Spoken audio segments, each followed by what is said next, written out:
Hello and welcome to Tabletop for One.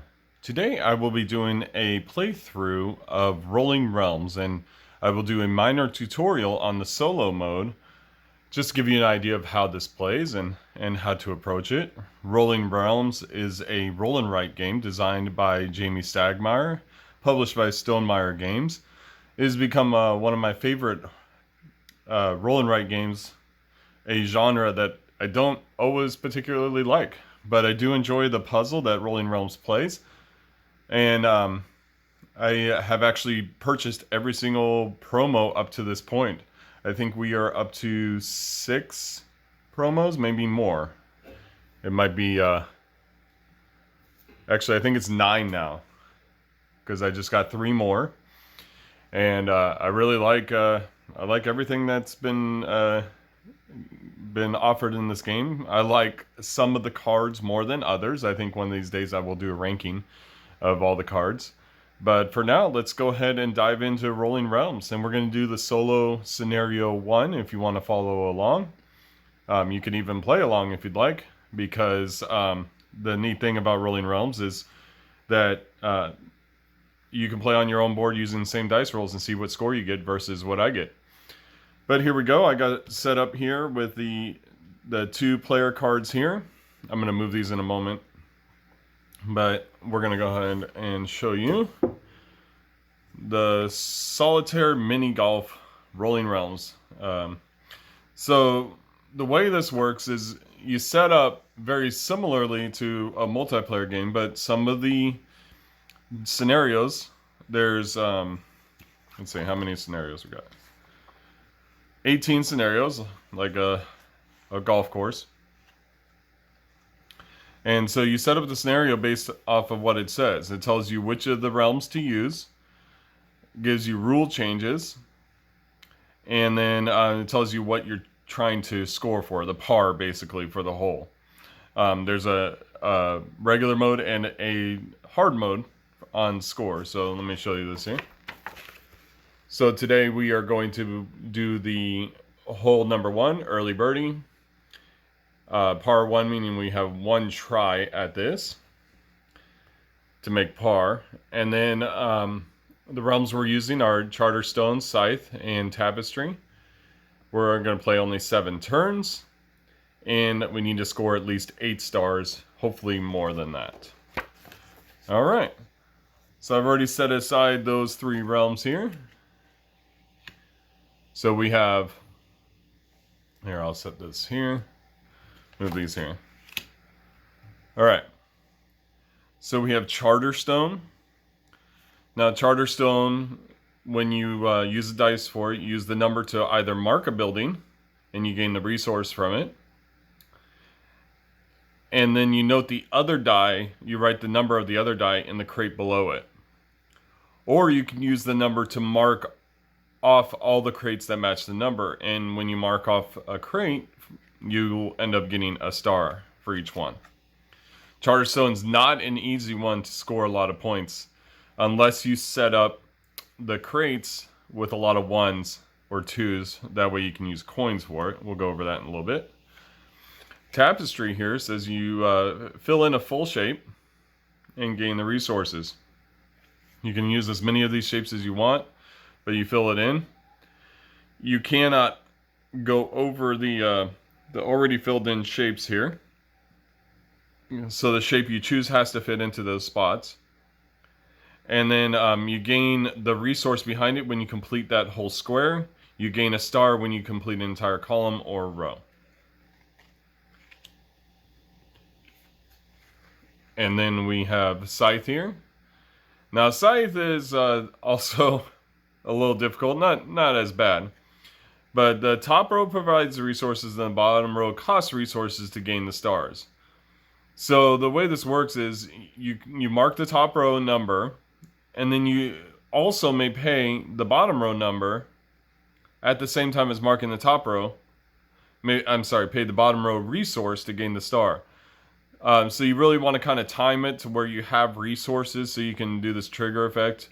I rolled a 4 so I can gain a coin, then pay a pumpkin right away. And basically you ignore that bottom dice in that case. However, at any other time, you can use the dice for Scythe to mark off one of these specific numbers and just pay the resource to get the star. It's better if you can do the combo because you can gain more resources that way, but sometimes getting the star is important, so you aim for that. Alright, so with the beginning of setup here, we're going to go ahead and mark off 2 of these because we are down to 7 rounds. And the way this game works is you roll the dice.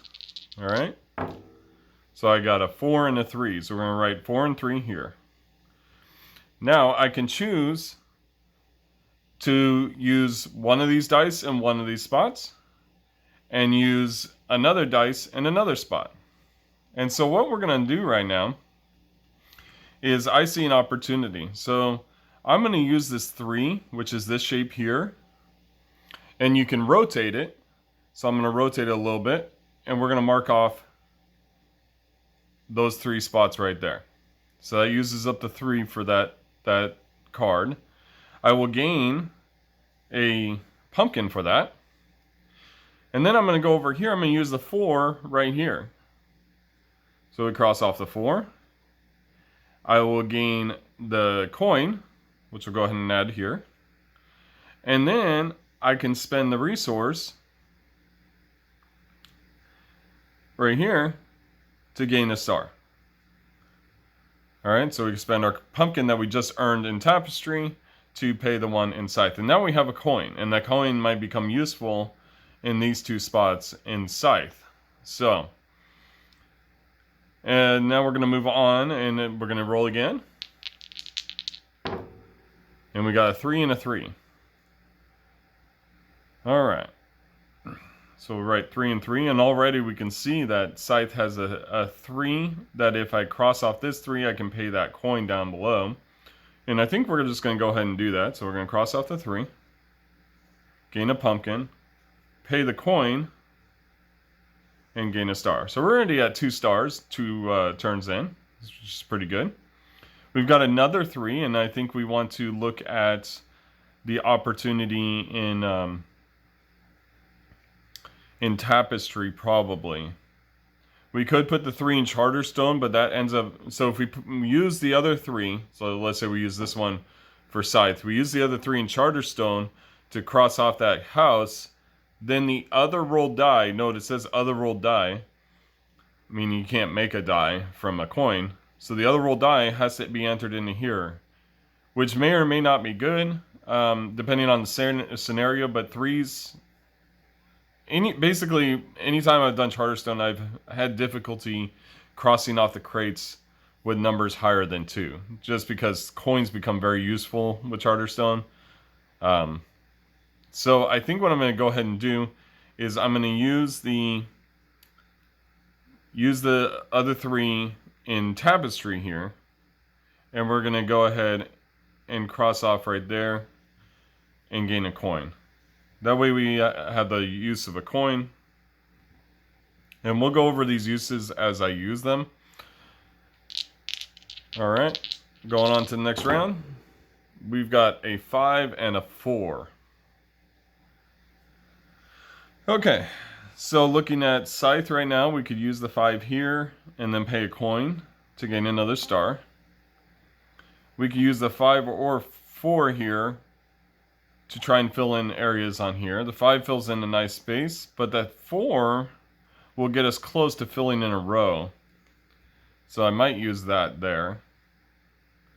The 5 will also get us close to using that, filling that row, so either one might work.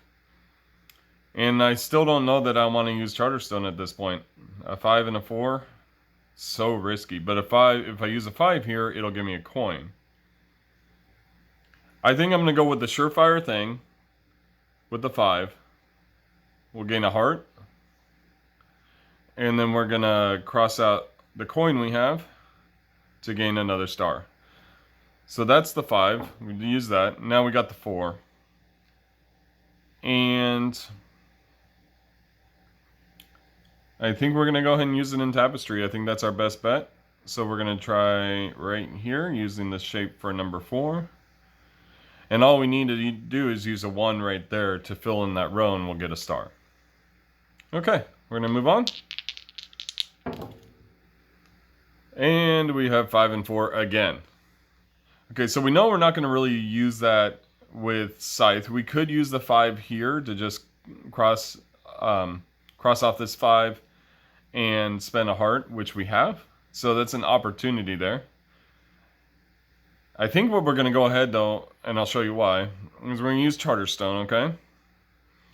We're going to go Charterstone right here.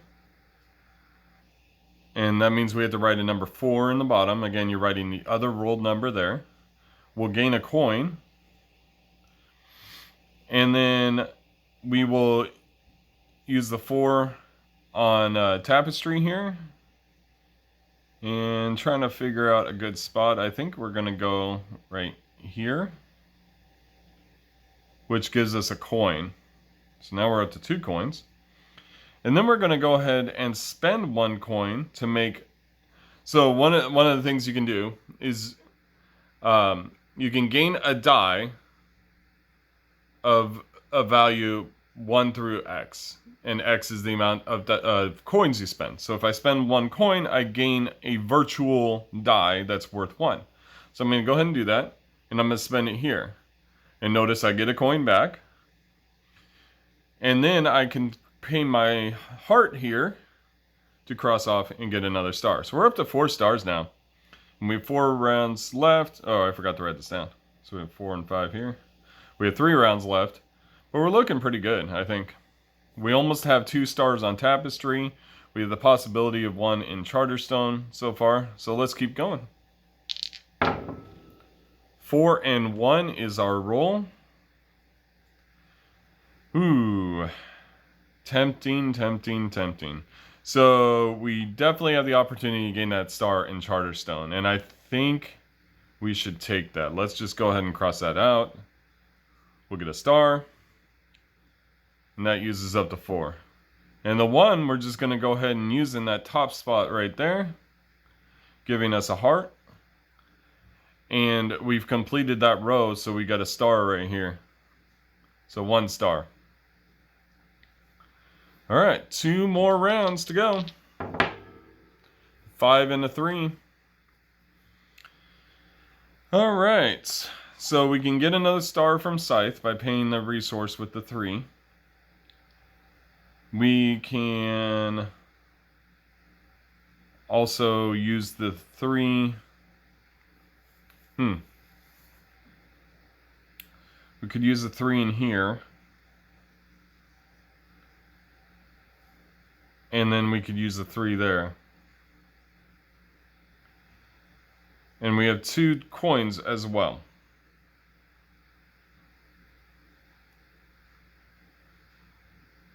So what I'm thinking we're going to do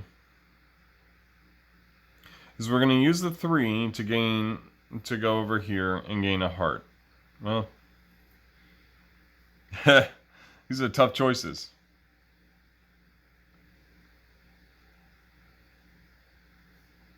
I'm not sure what I'm going to do here. Actually, let's see if this works out. So what I'm going to do here is I'm going to spend the 3. So 1, 2, 3. That gives us a pumpkin. And we've completed that column, so we get a star. So now we're up to 7 stars. So we use the 3. Now we have the 5. And one thing you can do is you can change the 5. You can adjust it with the pumpkins.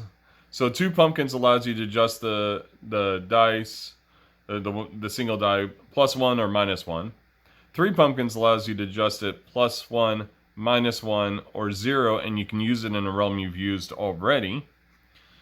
We have 2 pumpkins, so I think we're going to adjust this here to a 6.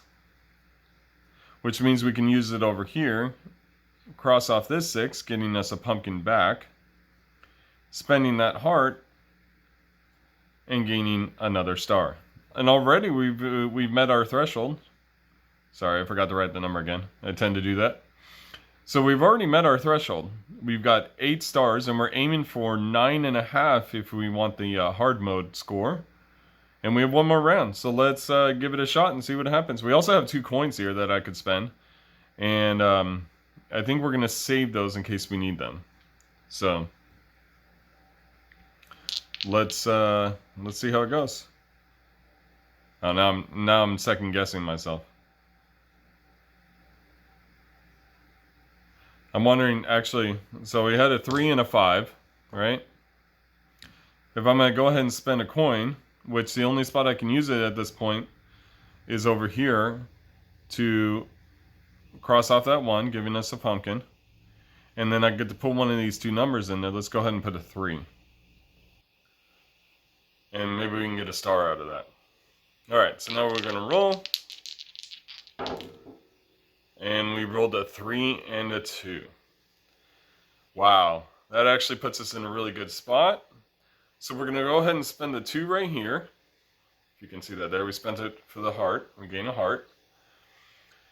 We spend a pumpkin here. And we gain the final 6 star for Scythe. Wow, now we're up to 9 stars. And let's finish well. Well, we rolled a 3 here. We will cross off that 1 for Charterstone and gain that 2nd star. We still have 1 coin left. We could spend it here, but it's not going to really do anything. It's not going to gain us any points. All right, so with that, we have our final score. We have 2, 4, 10, and then these become decimal points. Each leftover resource is worth 0.1 point, or 0.1 star.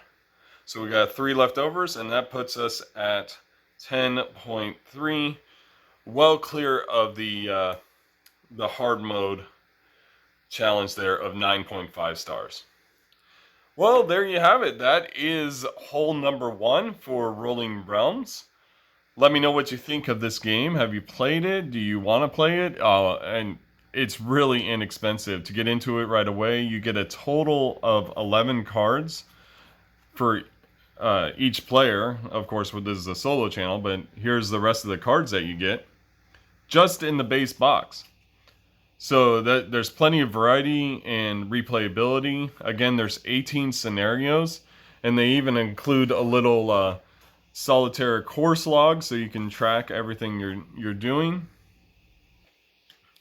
And lots of opportunities to play. Again, there's more content online at Stonemeier's website. So a lot of opportunity. I think right now off of Stonemaier, it's probably $20 or less if you're part of their membership. And sometimes on sale, you can get it for $16, $12. It's ridiculous because it's high quality and really just a lot of fun. So anyways, I hope you enjoyed Tabletop for One, playing Rolling Realms. Please like and subscribe to the channel. Comment as you will. And I look forward to delivering more Rolling Realms content to you. Thank you, and have a great night.